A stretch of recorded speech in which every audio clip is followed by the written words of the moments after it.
శక్తిని నాకు దయచేయండి.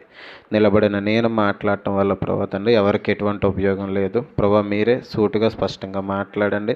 వారి హృదయాలకు ఏ మాటలు అయితే అవసరమో ప్రభా తండ్రి ఆ మాటల ద్వారా మీరు తృప్తిపరచండి, కృపలో భద్రపరచండి. మా అందరితో మీరు మాట్లాడండి. మా అందరి విశ్వాసం విషయంలో ప్రభా తండ్రి అత్యధికమైన స్థాయికి మేము ఎదుగులాగున తండ్రి నీ మాటలు మాకు దయచేయమని వేడుకుంటూ చిన్న ప్రార్థన మా ప్రభువును రక్షకుడైన యేసయ్య అడిగి వేడుకుంటున్నాం పరమ తండ్రి. ఆమె మంచిది. అందరికి వందనాలండి. మనం గత కొన్ని వారాలుగా విశ్వాస వీరుల జాబితా కోసం మనం మాట్లాడుకుంటున్నాం. మొట్టమొదటిగా హేబేల్ గారి కోసం మాట్లాడుకున్నాం. దయచేసి కూర్చోండి. హేబేల్ గారి కోసం మాట్లాడుకున్నాం. తర్వాత నోవహు గారి కోసం గతించిన వారం మాట్లాడుకున్నాం. ఈరోజు మరొక విశ్వాస వీరుని జీవితం కోసం మనం మాట్లాడుకునే ప్రయత్నం చేద్దాం.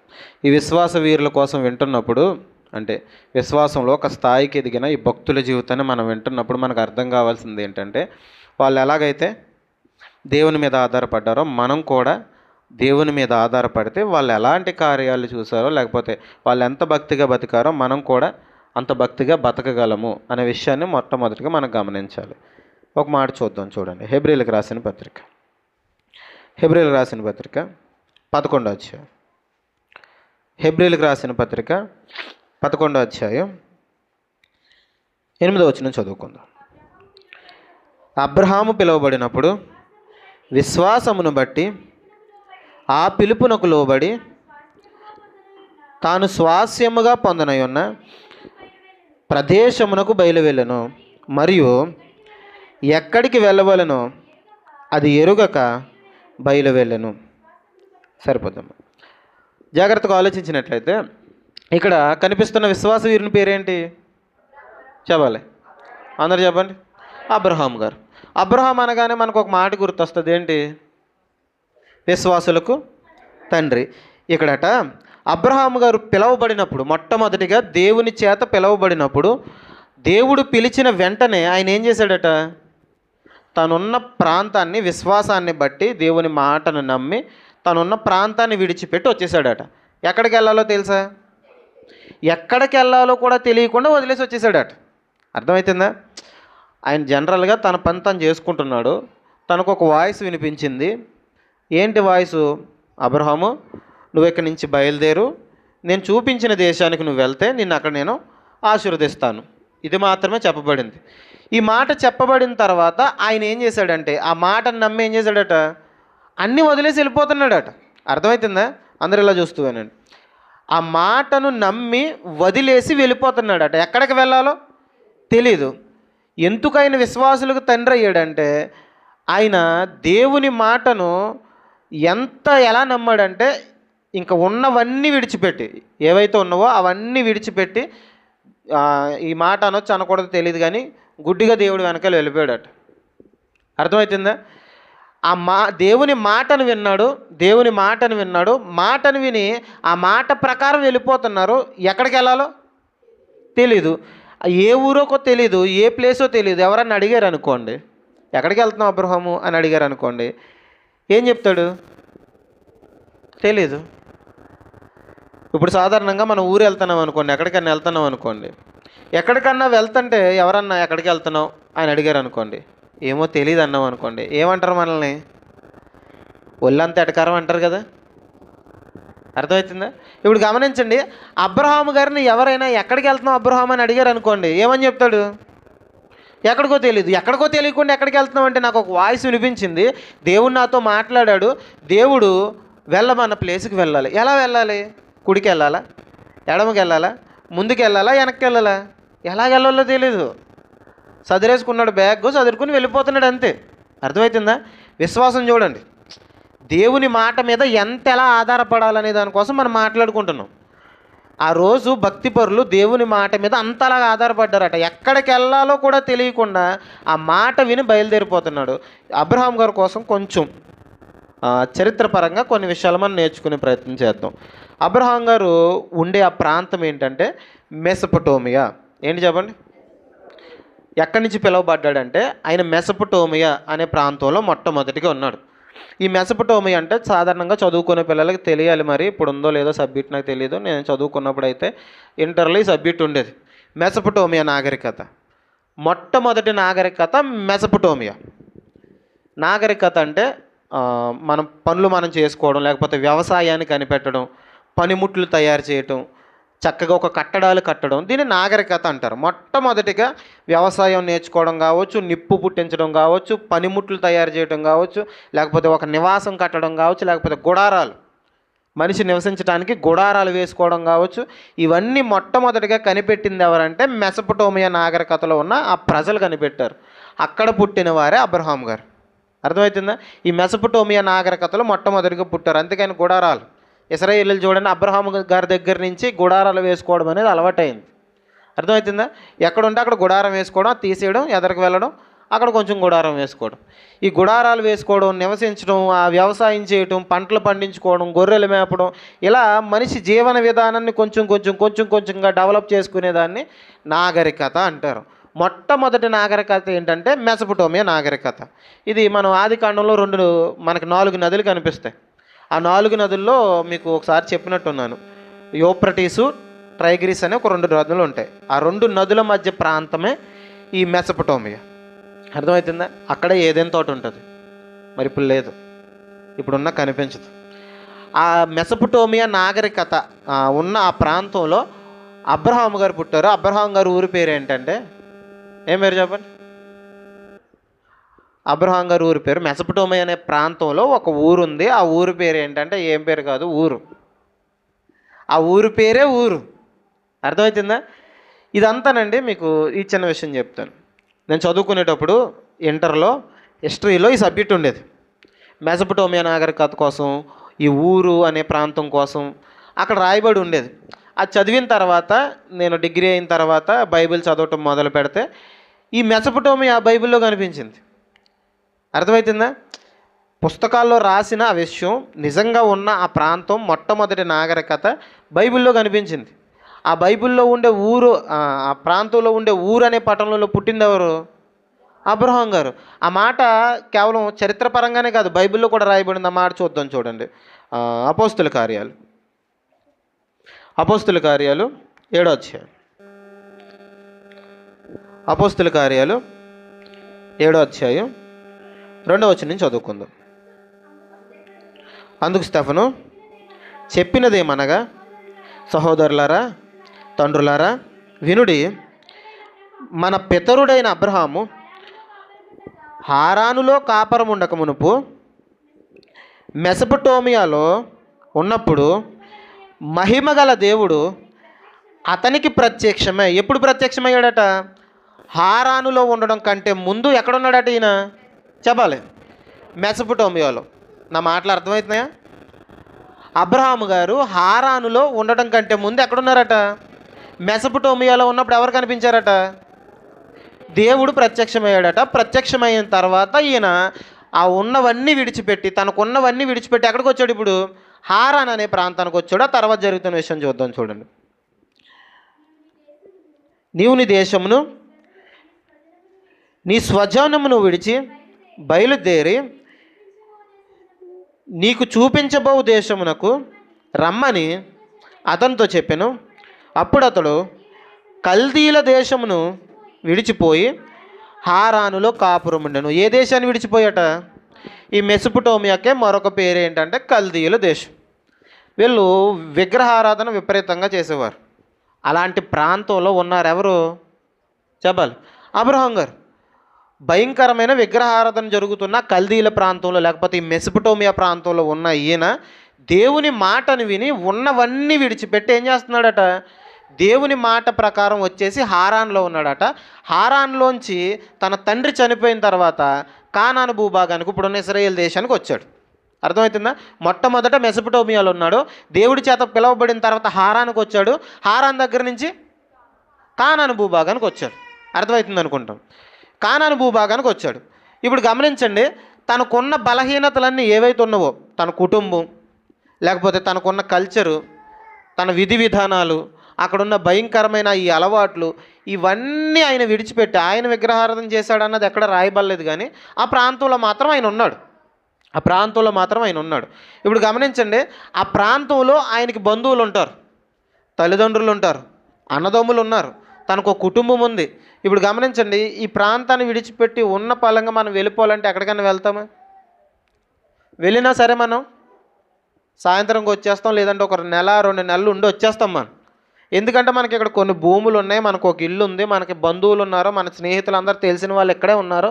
కాబట్టి ఈ ప్రాంతాన్ని విడిచి వెళ్ళాలంటే ఎలా ఉంటుంది?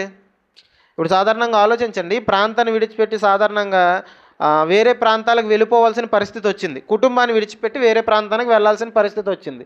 వెళ్ళేటప్పుడు ఎలా ఉంటుంది? వెళ్ళిన తర్వాత ఎలా ఉంటుంది? అర్థమవుతుందా? కుటుంబం జ్ఞాపకం వస్తుంటుంది. అర్థమవుతుంది? కుటుంబం జ్ఞాపకం వస్తుంది. వాళ్ళు ఎలాగున్నారో, ఏం చేస్తున్నారు. ఇప్పుడైతే వీడియో కాల్స్ వచ్చేసిన అస్తమాలు ఎదురెదురుగా చూసుకుని మాట్లాడుకుంటున్నారు. అప్పుడు ఏమున్నాయి? ఏమీ లేవు. సరిగ్గా మాట్లాడుకోవడానికి ఫోన్ లేదు, ఏమీ లేదు. ఇప్పుడు గమనించండి, తన కుటుంబాన్ని అంతటిని విడిచిపెట్టి వెళ్ళిపోవాలి. దేవుని మాటకి దేవుడు వెళ్ళమన్నాడు. తన కుటుంబాన్ని విడిచిపెట్టి వెళ్ళిపోవాలి, అన్నదమ్ముల్ని విడిచిపెట్టి వెళ్ళిపోవాలి, తనకు ఎంతోమంది స్నేహితులు ఉంటారు, తనకు ఆస్తిపాస్తులు ఉంటాయి. ఇవన్నీ విడిచిపెట్టి ఎక్కడికి వెళ్ళాలి చెప్పండి? ఎక్కడికి వెళ్ళాలో తెలియదు. అర్థమవుతుందా? ఎక్కడికి వెళ్ళాలో తెలియని ప్రాంతానికి దేవుని మాటను విని అన్నీ విడిచిపెట్టి వెళ్ళిపోతున్నాడట. దీన్ని విశ్వాసం అంటారు. విశ్వాసం అంటే ఏంటంటే, జాగ్రత్తగా వినండి, దేవుని మాటను విని దేవుని మాటను విన్న తర్వాత మనలో కలిగిన ఆ విశ్వాసాన్ని బట్టి, ఆ విశ్వాసం మనలో కార్యం చేస్తే ఏం చేస్తామంటే, అక్కడ కొంచెం బయటికి తీసుకెళ్ళి, ఆ విశ్వాసాన్ని బట్టి మనం ఏం చేస్తామంటే, మనకి ఏవైతే ఉన్నావో, దేవునికి నచ్చనివి ఏవైతే ఉన్నావో అవన్నీ విడిచిపెట్టి దేవుని మాట ప్రకారం నడవడమే నిజమైన విశ్వాసం. అర్థమవుతుందా? మనము దేవుని మాట విన్న తర్వాత దేవుడు ఇది వదిలేసి నా వెనక వచ్చే అని చెప్పాడంటే, అప్పుడు మనం చేయాల్సిన పని ఏంటి? దానిని ఎంత కష్టమైనా వదిలేసి దేవుని వెంట నడిచి వెళ్ళడం నిజమైన విశ్వాసం. అర్థమవుతుందా? ఇప్పుడు మనం అందరం దేవుని మాట వింటున్నామా? ప్రతి వారం దేవుడు మీకు ఏదో ఒకటి చెప్తానే ఉంటాడు. పలానాది విడిచిపెట్టు, పలానా వదిలేసి నా దగ్గరకు వచ్చే, పలానా బలహీనతను విడిచిపెట్టు అని దేవుడు మీకు ఖచ్చితంగా చెప్పే ఉంటాడు. ఇప్పుడు నిజంగా మీరు యేసునందు విశ్వాసం ఉంచితే, ఆయన మాటను నమ్మితే మీరు ఏం చేయాలి చెప్పండి? అవి విడిచిపెట్టి రావాలి. అప్పుడు మీరు నిజమైన విశ్వాసులు. అర్థమవుతుందా? అబ్రహాం గారు ఏం చేశారట? వదిలేసి వచ్చేసారట. ఎంత కష్టమో చూడండి. తనకున్న ప్రాంతాన్ని విడిచిపెట్టి ఎక్కడికి వెళ్ళాలో తెలియకుండా ఆ ప్రాంతానికి నడుచుకుంటూ వెళ్ళిపోతున్నాడంటే అది ఎంత కష్టమో ఆలోచించండి. ఇప్పుడు గమనించండి, మన కోసం ఆలోచిద్దాం. దేవుడు మనకు ఎన్నో మాటలు చెప్పు ఉంటాడు, ఎన్నో మాటలు ప్రతి వారం తెలియజేసి ఉంటాడు. మనం చేయాల్సిన పని ఏంటంటే, దేవుని మాట ఒక్కసారే వినిపించింది. వినిపించిన వెంటనే ఆ రోజు ఏం చేశాడు? నోవాహు లోబడ్డాడు. అబ్రహాం గారు ఏం చేశారు? లోబడ్డాడు. లోబడి తనకున్నవన్నీ విడిచిపెట్టి బయలుదేరుతున్నాడు. ఇప్పుడు గమనించండి, మనకు ఒక్కసారి వినిపిస్తుందా? వారాలు ఎన్ని వారాలు గడిచిపోయాయి చెప్పండి? అర్థమవుతుందా? సంవత్సరానికి 52 వారాలు. మనం పుట్టినప్పటి నుంచి ఎన్ని మాటలు వినేసి ఉంటాం, ఎన్ని ప్రార్థనలకు వెళ్ళి ఉంటాం, ఎన్ని కృతజ్ఞత కూడికలు, ఎన్ని ఉపవాస ప్రార్థనలు అయిపోయినాయి. అర్థమవుతుందా? ఎన్ని మాటలు వినేసి ఉంటాం మనం. మన ఫోన్ వచ్చేసింది, ఫోన్లో స్టేటస్ల దగ్గర నుంచి, యూట్యూబ్లో మెసేజ్ల దగ్గర నుంచి ఎన్నో మాటలు వినేసాం మనం. ఒక్కసారి విని అన్నీ విడిచిపెట్టేశారట. అన్నిసార్లు విన్నా ఏం చేయట్లేదు మనం? ఒక్కటి కూడా విడిచిపెట్టట్లేదు. అర్థమవుతుందా? నిజమైన విశ్వాసం ఏం చేస్తాడంటే, దేవుని మాట మీద విశ్వాసం ఉంచి అన్నీ విడిచిపెట్టి దేవుని వెంట నడుస్తాడట. ఇప్పుడు మనం ఇందాక ఆరాధన చేసుకున్నాం కదా, ఆరాధన చేసామా? ఆరాధనలో నీ మాట చాలయ్యా, నీ చూపు చాలయ్యా, నువ్వుంటే నాకు చాలు యేసయ్యా అని పాట పాడాం. అది నిజమేనా? నిజమైన విశ్వాసం ఏం చేస్తాడో తెలుసా? నీ మాట ఉంటే చాలు. అబ్రహాం గారు ఏం చేశారు చెప్పండి? ప్రభువా, నీ మాట ఉంటే చాలు, నువ్వుంటే చాలు, నాకు ఎవరున్నా ఎవరు లేకపోయినా ఏం పర్వాలేదు, నీ మాట వెంటే నేను నడిచి వచ్చేస్తాను అని ఏం చేశాడు చెప్పండి? వెంటే నడిచి వెళ్ళిపోయాడట. అర్థమవుతుందా? వెంటే నడిచి వెళ్ళిపోయాడట, ఆయన మాట మీద నమ్మకం ఉంచి. ఇప్పుడు గమనించండి, మనకి ఎన్నో మాటలు వినిపిస్తున్నాయి, ఎన్నోసార్లు దేవుడు మనతో మాట్లాడుతున్నాడు. మనం చేయాల్సిన పని ఏంటి చెప్పాలి? ఏం చేయాలి? విడిచి రావాలి. ఇప్పుడు మనలో చాలా బలహీనతలు ఉండుంటాయి, కొన్ని బలహీనతలు ఖచ్చితంగా మనలో ఉండుంటాయి. మనం నిజంగా ఆయన మాటను నమ్మిన వ్యక్తులమైతే చేయాల్సిన పని ఏంటి చెప్పండి? ఆ బలహీనతలను విడిచిపెట్టి ఆయన వెంట నడవాలి. ఆయనకి నచ్చవు. ఆయన పరిశుద్ధుడు గనక మనం కూడా సమస్త ప్రవర్తనలు ఎలా ఉండమన్నాడు? పరిశుద్ధులుగా ఉండమన్నాడు. గనక అవి విడిచిపెట్టి ఆయనతో నడవడమే నిజమైన విశ్వాసి యొక్క జీవితం. అబ్రహాం గారి కోసం ఆ రోజు హెబ్రీ సంఘానికి పౌలు గారు జ్ఞాపకం చేస్తుంది ఏంటంటే, అబ్రహాం ఎలాగైతే విడిచిపెట్టి వచ్చేసాడో విశ్వాసులారా, మీరు కూడా మీ బలహీనతలను ఏం చేయాలి? విడిచిపెట్టి ఆయన వైపు రండి, అప్పుడు మీరు నిజమైన విశ్వాసులు అవుతారు. ఆయన విడిచిపెట్టి వచ్చిన తర్వాత ఏం చేస్తున్నాడు చూద్దాం. చూడండి ఒకసారి హెబ్రీలకు రాసిన పత్రిక వచ్చేద్దాం. 11వ అధ్యాయం. హెబ్రీలకు రాసిన పత్రిక 11వ అధ్యాయం 9-10 వచనాలు చదువుదాం. విశ్వాసమును బట్టి అతడును అతనితో ఆ వాగ్దానమునకు సమాన వారసులైన ఇస్సాకు యాకోబను వారును గుడారములలో నివసించుచు అన్యుల దేశంలో ఉన్నట్లుగా వాగ్దత్త దేశంలో పరవాసులైరి. గమనిద్దాం. ఇప్పుడు అబ్రహాం గారు ఏం చేశారంటే విశ్వాసం బట్టి, అంటే దేవుని మాటను వినడం వల్ల ఏమొస్తుంది చెప్పాలి. ఎవరి మాట వింటే? దేవుని మాట, క్రీస్తు మాట వింటే విశ్వాసం వస్తుంది. అబ్రహాం గారు ఎవరి మాట విన్నారు? దేవుని మాట విన్నారు. ఆయనలో విశ్వాసం వచ్చింది. ఆ విశ్వాసం అతనిలో కార్యం జరిగించింది. ఎంత కార్యం జరిగించింది? అన్నీ విడిచిపెట్టి వచ్చేసేంత కార్యం జరిగించింది. అన్నీ విడిచిపెట్టి వచ్చేసారు. ఇప్పుడు వచ్చేసారు. వచ్చిన తర్వాత దేవుడట కొన్ని సందర్భాల తర్వాత ప్రయాణం జరిగిపోయిన తర్వాత దేవుడు ఒక దేశాన్ని ఆయనకి ఇచ్చేశాడు. ఇలా చూస్తూ వినండి. ఒక దేశాన్ని అబ్రహాము గారికి ఇచ్చేశాడు. ఇచ్చేసిన తర్వాత ఏం చేయాలి చెప్పండి? ఇచ్చిన తర్వాత ఏం చేయాలి? మీకు ఒక దేశాన్ని ఇచ్చేశాడు దేవుడు. దేశం అక్కర్లేదులేండి, 1 ఎకరం భూమి ఇచ్చారు అనుకోండి. ఏం చేస్తారు మీరు? అర్జెంటుగా ముందే ఏం చేస్తారంటే చుట్టూరా రాళ్ళు పాతేస్తారు. అర్థమవుతుందా? చుట్టూరా రాళ్ళు పాటేస్తారు. లేదంటే ఒక పెద్ద స్థలం ఉందనుకోండి మనకి, అర్జెంటుగా ఏం చేస్తామంటే చుట్టూ గోడ గడేస్తాం. చుట్టూ గోడ గడేసిన తర్వాత పక్కన వాళ్ళు ఎవరైనా ఈ పక్క వచ్చారనుకోండి, ఏం చేస్తాం? వాళ్ళ మీద గొడవలు పెడతాం. అవునా కదా? ఇప్పుడు గమనించండి, అబ్రహాం గారికి ఎంత ఇచ్చారట? దేశాన్ని ఇచ్చేసారట. అర్థమవుతుందా? అబ్రహాము గారికి ఒక దేశాన్ని ఇచ్చేస్తే ఇప్పుడు ఆ దేశానికి ఆయన ఎవరు చెప్పండి? ఆ దేశం అంతా అయిందే. ఆ దేశానికి ఆయన రాజు, ఆయన పరిపాలించాలి. ఇప్పుడు ఆయన ఏం చేయాలి చెప్పండి? ఒక పెద్ద కోట కట్టుకుని అక్కడ ఉన్న ప్రజలందరినీ పరిపాలించాలా? ఆయన చేసిన పని ఏంటో తెలుసా? గుడారం వేసాడట. అర్థమవుతుందా? అక్కడ గుడారం వేసుకుని ఉన్నాడట. ఇప్పుడు ఆయన ఏదో గుడారం వేసుకుని ఉన్నాడు. ఎందుకు అబ్రహాము గుడారం వేసావంటే, ఇక్కడ ఉండిపోతాం మనకి ఏది శాశ్వతం? పునాదులు గల పట్టణం. ఆ కింద రాయబడి ఉంటుంది, తర్వాత చదువుతాం. పునాదులు గల పట్టణం ఒకటి ఉంది, మనం అక్కడికి వెళ్ళిపోవాలి. దానికోసం ఎదురు చూస్తున్నాను తప్ప ఇక్కడ ఉండిపోము. ఈ దేశమంతా నీదే కదా, నువ్వు పరిపాలన చెయ్యంట. ఏమొద్దు, నేను అలా సింపుల్గా బతికేస్తాను అంటున్నాడట. ఇప్పుడు అబ్రహాం గారి కాలం అయిపోయింది. తర్వాత ఇస్సాకు గారు వచ్చారట. ఇస్సాకు, మీ నాన్నగారు ఎలాగా ఒక కోట కట్టుకోలేదు, నువ్వన్నా కట్టుకో, ఈ రాజ్యాన్ని అతన్ని పరిపాలించంటే ఆయన కూడా ఏం చేశాడట చెప్పాలి. ఆయన కూడా గుడారం వేసాడట. ఆయన అయిపోయింది. మీ తాత వినలేదు, మీ నాన్న వినలేదు, నువ్వన్నాక కోట కట్టుకోమంటే యాకోబు ఏం చేశాడట? ఆయన గుడారం వేసాడట. అర్థమవుతుందా? వీళ్ళందరూ ఏం చెప్తున్నారంటే ఆ కింద మాట చదువుదాం చూడండి, 10వ వచనం. ఏలయనగా దేవుడు దేనికి శిల్పియు నిర్మాణకుడై ఉన్నాడో పునాదులు గల పట్టణము కొరకు అబ్రహాం ఎదురు చూస్తున్నాడట. అర్థమవుతుందా? దేవుడు దేనికి శిల్పియు నిర్మాణకుడై ఉన్నాడు, ఆ పట్టణం కోసం ఎదురు చూస్తున్నాడట. ఎక్కడ ధ్యాస లేదు చెప్పాలి. ఈ దేశం మీద, ఈ భూముల మీద, ఈ ఆస్తిపాస్తుల మీద మనసు లేదట.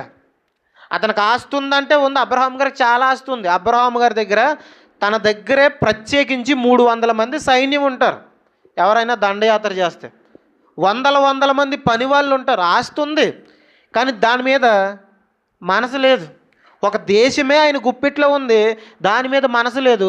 వాళ్ళంతా పనివారంతా గుడారాలు వేసుకుని ఉంటే ఆ మధ్యలో గుడారం వేసుకుని ఉన్నాడట ఈయన. అర్థమవుతుందా?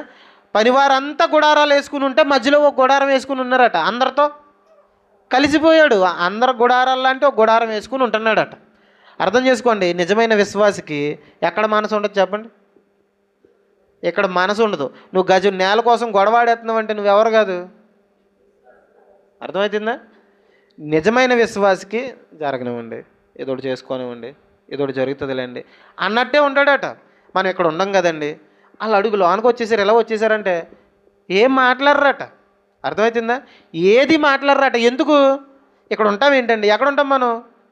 పునాదులు గల పట్టణం, ఆ పట్టణాన్ని దేవుడిస్తానంటే ఆ పట్టణాన్ని మిస్ చేసుకోవడానికి నేను ఇక్కడ గొడవలో పెట్టుకొని అంటాడట నిజమైన విశ్వాసి. అర్థమవుతుందా? గమనించండి, అబ్రహాము విశ్వాసం ఉంచాడు, అన్నీ విడిచిపెట్టి వచ్చేసాడు. అన్నీ విడిచిపెట్టిన తర్వాత దేవుడు ఒక దేశాన్ని ఇచ్చేసిన, కుటుంబాన్ని విడిచిపెట్టి వచ్చేస్తే దేవుడు ఏమిచ్చాడట? చూడండి, ఆలోచించండి. తన కుటుంబాన్ని విడిచిపెట్టి వచ్చేస్తే దేవుడు ఏమిచ్చాడు? ఒక దేశాన్ని ఇచ్చేశాడు. అర్థమవుతుందా? కుటుంబాన్ని విడిచిపెట్టి వచ్చిన తర్వాత దేవుడు ఒక దేశాన్ని ఇచ్చేస్తే అక్కడికి వెళ్ళిన తర్వాత కూడా గుడారం వేసుకుని సింపుల్గా బతికేస్తున్నాడట. నిజమైన విశ్వాసం ఏం చేస్తాడు? ఒక్క మాట చూద్దాం, చూడండి. తిమోతికి రాసిన పత్రిక, తిమోతికి రాసిన మొదటి పత్రిక. ఒక విశ్వాస జీవితం ఎలా ఉండాలి అనే విషయాన్ని మనం ఇక్కడ స్పష్టంగా తెలుసుకోవచ్చు. తిమోతికి రాసిన మొదటి పత్రిక 6వ అధ్యాయం 6-7 వచనాలు చదువుకుందాం. సంతృప్తి సహితమైన దైవభక్తి గొప్ప లాభ సాధనమై ఉన్నది. మనం ఈ లోకంలోనికి ఏమీ తేలదు, దీనిలో నుండి ఏమీ తీసుకుని పోలేము. కాగా అన్న వస్త్రములు గలవారమై ఉండి వాటితో తృప్తి పొంది ఉందుము. ఏంటట? నిజమైన భక్తి ఏం చేస్తుందంటే తృప్తి నేర్పిస్తుందట. ఏం నేర్పిస్తుంది? ఆశల కుంపటిని భక్తి నేర్పించదట. నిజమైన విశ్వాసికి ఆశల కుంపటి ఉండదట. ఉన్న దాంతో ఏం చేస్తాడట? సర్దుకుని బతికేస్తాడట. అర్థమవుతుందా? అబ్రహాం గారు ఏం చేశారు చెప్పండి? ఉన్న దాంట్లోనే సర్దుకుని ఇంకా తగ్గించుకుని బతికేశాడు ఆయన. లేనిపోని ఆశలు, మన భక్తి జీవితం, నిజమైన భక్తి జీవితం జీవించే వారికి లేనిపోని ఆశలు, అది కావాలి, ఇది కావాలి, అలా ఉండాలి, ఇలా ఉండాలని ఆశలు ఉండవట. తగ్గించుకుని, తన్ను తాను తగ్గించుకుని ఉన్న దాంట్లో అలా సర్దుకుని బతికేస్తాడట. అది లేదు, ఇది లేదని నిజమైన విశ్వాసి యాడ్డట. ఎందుకు యాడాడు చెప్పండి? నిజమైన విశ్వాసకి ఏమర్థమవుతుంది అంటే ఇది ఒక ప్రయాణం అని అర్థమవుతుంది. జాగ్రత్త విందాం. ఇది ఒక ప్రయాణం అని అర్థమవుతుంది. ఇక్కడ కొన్ని రోజులే ఉంటాము, మన తర్వాత ఎక్కడికి వెళ్ళిపోతాం? పునాదులు గల పట్టణానికి వెళ్ళిపోతాం. దేవుడు దాన్ని చక్కగా నా కోసం నిర్మిస్తున్నాడు, నేను అక్కడికి వెళ్ళిపోతాను, ఇక్కడ ఉండను. కాబట్టి ఉన్న ఈ రోజుల్లో ఏం చేయాలి చెప్పండి? దేవుడిచ్చిన మట్టుకి తినేసి చక్కగా దేవుడిచ్చిన బట్టలు కట్టుకొని దేవుడిచ్చిన తిండి తినేసి హ్యాపీగా అలా బతికేద్దాం అని ఉంటారట. అర్థమవుతుందా? తృప్తి కలిగి బతికేస్తాడట నిజమైన విశ్వాసి. నిజమైన విశ్వాసి తృప్తి కలిగి బతికితే, విశ్వాసం లేని వ్యక్తులు ఏం చేస్తారంటే ఈ లోకపు ఆస్తిపాస్తుల కోసం ఏం చేస్తారట? గొడవలు పెట్టుకుంటారట. అర్థమవుతుందా? ఆ కింద మాట ఒకసారి చూద్దాం, చూడండి. 9వ వచనం. ధనవంతులగుటకు అపేక్షించువారు శోధనలోను ఉరిలోను అవివేకయుక్తములను హానికరములైన అనేక దురాశల్లో పడతారట. ఏంటి? ధనవంతులు కావాలని అపేక్షించేవారు. అంటే ధనవంతులు అవ్వద్దని దేవుడు ఎక్కడ చెప్పలేదు. దేవుడే కొంతమందిని ధనవంతులుగా చేశాడు. కానీ డబ్బు మీద పిచ్చి పెరిగిపోతే ఏం జరుగుతుందంటే లేనిపోని దురాశలు వచ్చేస్తే ఊరైపోతుందంట. అది మనకి అది నాశనాన్ని తీసుకొస్తుందట. అర్థమవుతుందా?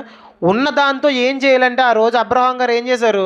సర్దుకుని ఎలా బతికేశారో అలా సర్దుకుని బతికేయటం మనం నేర్చుకోవాలట. ఎంత ఉన్నా సరే నాకు ఇది ఉంది, నాకు ఎంత ఉంది అని కాళ్ళు ఎగరేసి తిరిగేవాడు నిజమైన విశ్వాసం కాదు. ఉన్నది ఏం చేయాలా? ఉన్నది ఏదో ఒక రోజు కష్టం వస్తుంది, ఏదో ఒక రోజు ఇబ్బంది వస్తుంది. ఆ ఇబ్బంది కోసం, కష్టం కోసం దాచుకుని నువ్వేం చేయాలంటే సింపుల్గా బతికేయడమే నిజమైన విశ్వాస యొక్క లక్షణం. నాకు ఉందని అందరికీ చెప్పుకోవడం, లేకపోతే నేను ఎంత సంపాదించాను, నేను చాలా గొప్పని, నా అంతటోడు ఇంకొకరు లేడనే ఆ గర్వపు మాటలు విశ్వాసి నోటి నుంచి ఏం చేయకూడదు? రాకూడదు. ఆ పిన్న వాళ్ళ అమ్మకి ఇచ్చేస్తా, పిల్ల ఆడుకుంటుంది. జాగ్రత్తగా ఉందా? నిజమైన విశ్వాసి. ఒకసారి ఆ మాట మరలా చదువుదాం, చూడండి. దయచేసి మాట్లాడకండి, పిల్లలు మీ దగ్గర పెట్టుకోండి. ఒకసారి మరలా చదువుదాం, చూడండి. మరి 7వ వచనం నుంచి చదువుదాం. మనం ఈ లోకంలోనికి ఏమీ తేలేదు, దీనిలో నుండి ఏమీ తీసుకుని పోలేము. కాగా అన్న వస్త్రములు గలవారమై ఉండి వాటితో తృప్తి పొంది ఉందుము. ధనవంతులగుటకు అపేక్షించువాడు శోధనలోను ఉరిలోను అవివేకయుక్తములను హానికరములైన అనేక దురాశల్లో పడతారట. గమనించండి. ఇప్పుడు అబ్రహాము గారి జీవితాన్ని బట్టి మనం తెలుసుకోవాల్సింది ఏంటంటే వదిలేసి వచ్చేసాడు. వదిలేసి వచ్చేసిన తర్వాత దేవుడు ఇంకా గొప్పదిచ్చాడు. గొప్పదిచ్చినా సరే ఆయన ఏం చేస్తున్నాడంటే పునాదులు గల పట్టణం కోసం ఆలోచిస్తున్నాడు.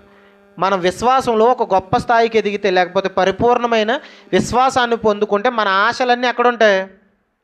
ఆ లోకం మీద ఉంటాయి. ఈ లోకం కోసం మనం ఎంత మాత్రం ఆలోచించం, దేవుడిచ్చిన మట్టుకి తినేసి ఉంటాం అంతే. దేవుడు ఇస్తాడు ఖచ్చితంగా, దేవుడు ప్రతి కార్యాన్ని చేస్తాడు, దేవుడు మనకు ఆస్తిపాస్తులు ఇస్తాడు. కానీ ఈ ఆస్తిపాస్తుల వైపు మన దృష్టి ఉండదు. దేని వైపు ఉంటుంది? ఇచ్చిన దేవుని వైపు, ఆ రాజ్యం వైపు మాత్రమే మన దృష్టి ఉంటుంది. అర్థమవుతుందా? ఇది నిజమైన విశ్వాసి యొక్క జీవితం. ఇప్పుడు అబ్రహాం గారు చేసిన 2 పనుల కోసం మనం జ్ఞాపకం చేసుకున్నాం. ఒకటి ఏం చేశారు చెప్పాలి? అన్నీ విడిచిపెట్టి దేవుని మాటను నమ్మి వచ్చేసారు. వచ్చిన తర్వాత దేవుడు ఒక రాజ్యాన్ని ఇచ్చేశాడు, ఒక దేశాన్ని ఇచ్చేశాడు. ఇచ్చిన తర్వాత ఆయన చేస్తున్న పని ఏంటి? తగ్గించుకుని ఒక గుడారాన్ని వేసుకుని ఈ గుడారంలో కూర్చుని దేనికోసం ఆలోచిస్తున్నాడు? పునాదులు గల పట్టణం కోసం ఆలోచిస్తున్నాడు. ఎక్కడ కట్టేలేదు ఒక కోట, ఆ గుడారంలో కూర్చుని ఆకాశం వైపు చూస్తూ ఆ పునాదులు గల పట్టణం కోసం ఎదురు చూస్తున్నాడట. అందుకే ఆయన ఏమయ్యాడు చెప్పండి? విశ్వాసులకు తండ్రి అయ్యాడు. ఇప్పుడు గమనించండి, ఆయన అన్నీ విడిచిపెట్టాడు కాబట్టి, ఈ లోకంలో తగ్గించుకుని బతికాడు కాబట్టి ఆయన విశ్వాసులకు తండ్రి అయిపోయాడు. ఇప్పుడు మనం చనిపోయిన తర్వాత పరదేశికి వెళ్ళామనుకోండి, ఎవరు వెల్కమ్ చేస్తారో తెలుసా? ఎవరు స్వాగతం చెప్తారో తెలుసా? ఎవరు? అబ్రహాం గారే. అర్థమవుతుందా? ఇప్పుడు లాజర్ చనిపోయారు. లాజర్ చనిపోయిన వెంటనే ఎక్కడికి వెళ్ళిపోయాడు? అబ్రహాం గారు రొమ్మును ఆనుకుంటున్నాడట. అర్థమవుతుందా? దేవుని కోసం కొన్ని వదిలేసుకుంటే దేవుడిచ్చే ఘనత అలా ఉంటుంది. అర్థమవుతుందా?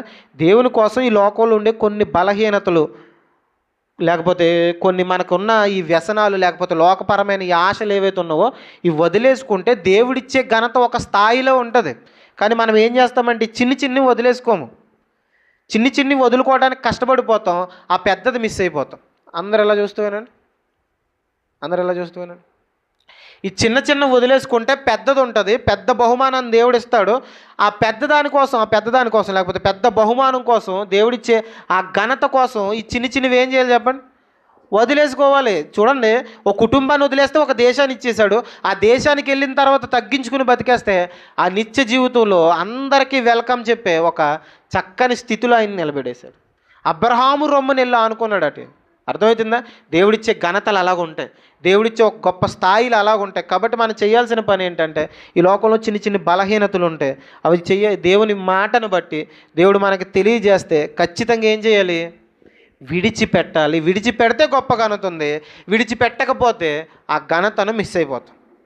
అర్థమవుతుందా?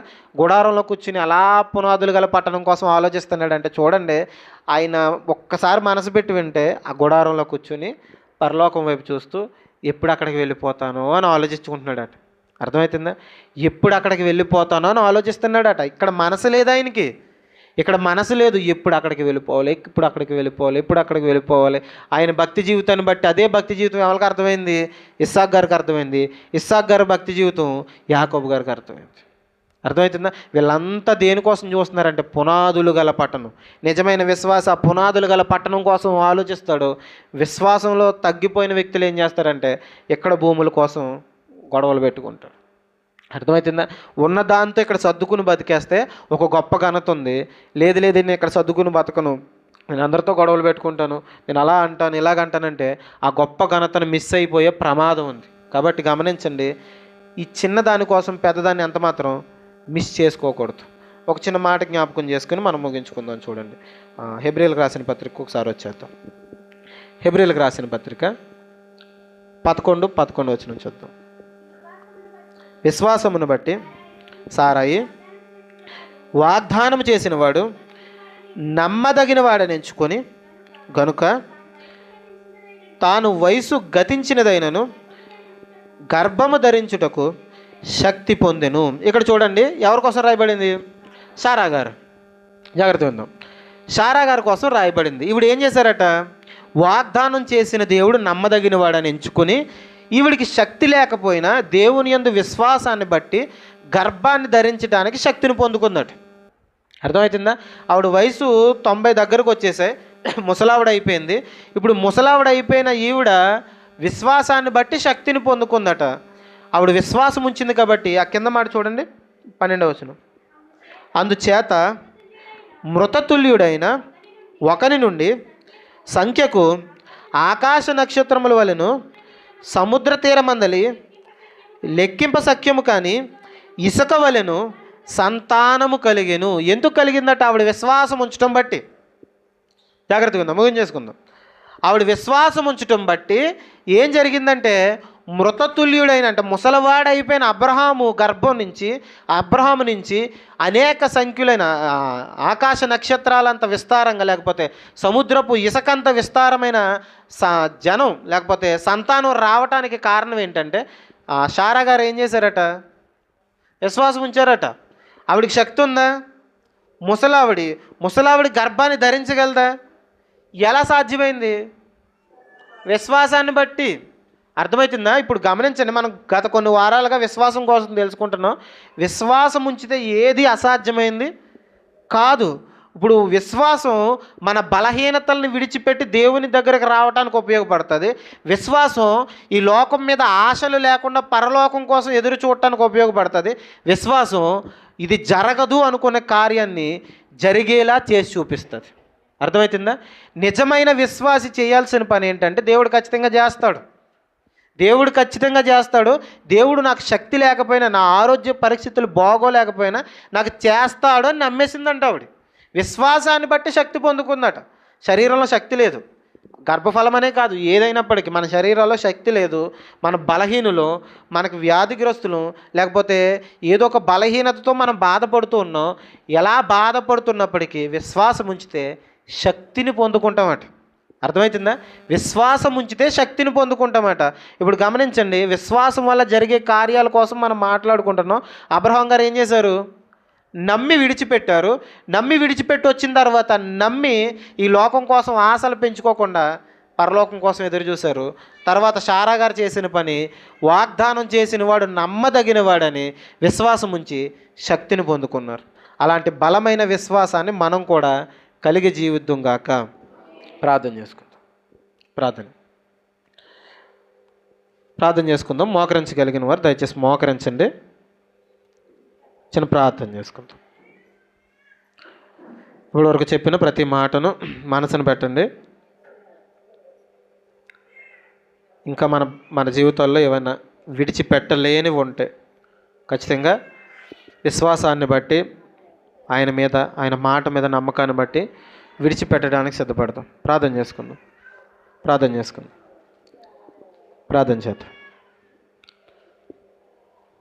ప్రార్థన. పరలోకమందున మా తండ్రి, దయ కలిగిన మా దేవ, యథాపవిత్రమైన ప్రశస్తమైన నామానికి వేలాది వందనాలు తండ్రి. దేవ ప్రభా, ఇప్పటివరకు ప్రభా మీరు మాట్లాడిన విధానాన్ని బట్టి నీకు స్తోత్రాలు.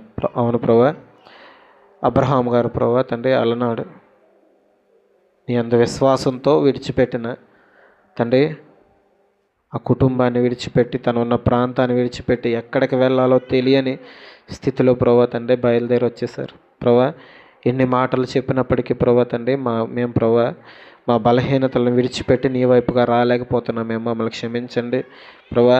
మా ప్రతి బలహీనతను విడిచిపెట్టి నీ దగ్గరకు వస్తే ప్రభా మీరు ఒక గొప్ప ఘనతనిస్తారని, గొప్ప స్థాయిలో మీరు నిలవబెడతారని తండ్రి మేము తెలుసుకున్నాం ప్రభా. తండ్రి, ఈ క్షణం ప్రార్థిస్తున్నాం, మా బలహీనతలన్నీ విడిచిపెట్టి నీలో తండ్రి అత్యున్నతంగా అడుగులు వేయటానికి తండ్రి కృప దయచేయండి.